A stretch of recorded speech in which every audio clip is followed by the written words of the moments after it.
سلام به همگی. اول از همه تسلیت میگم به تمام مردم ایران و خانواده‌هایی که تو این مدت عزیزشون از دست دادن و آشنا و دوستاشون رو از دست دادن. و موضوع این ویدیو من این قراره که میخوام یه حرفایی بزنم که من خودم دوست داشتم که یه ویدیو بگیرم و این حرفا رو بزنم. اگه دوست داشتید تا آخر ببینید ویدیو رو لایک کنید، کامنت بذارید و سابسکرایب کنید. اگرم دوست نداشتید که فقط تا آخر ببینید، اگرم دوست داشتید کلا نبینید. خب آقا،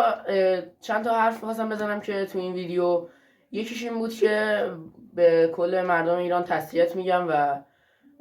به خانوادهایی که عزیزشون از دست دادن و تو این مدت کسب و کارها و کسایی که بلاگر یا یوتیوبر بودن خیلی به کارشون ضربه خورد و کسایی که آنلاین شاپ داشتن بعضیاشون ورشکست شاید شده باشن، بعضیاشون هیچ درآمدی نداشتن و کلا اینترنتی قطع بود، همه چی خوابیده بود و کسب و کارهایی که خیلی داشتن و حتی این یوتیوبرهایی که شغلشون فقط یوتیوبه خیلی ضرر کردن و کسایی که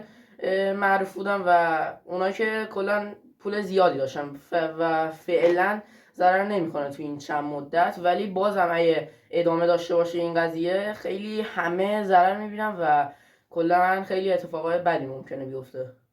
و خیلی از ویدیوهامون موضوعاش فعلا تا اطلاع ثانوی خیلی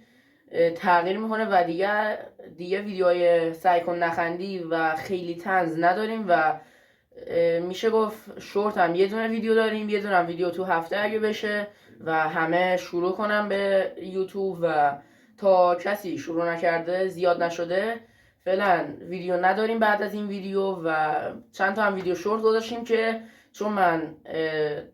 تاریخ زده بودم که یوتیوب این وقت بذاره این ویدیوها رو، آپلود شد و بعد از اون دیگه هیچ ویدیویی نگرفتم نه آپلود کردم و این اولین ویدیو بعد از اون مدت که دارم میگیرم و امیدوارم که خوشتون بیاد و کامنت هم دوست داشتید، لایک دوست داشتید بکنید و چنل هم سابسکرایب کنید. و خیلی از یوتیوبرها هم تو این مدت شروع کردن که چون کسب و کارشونه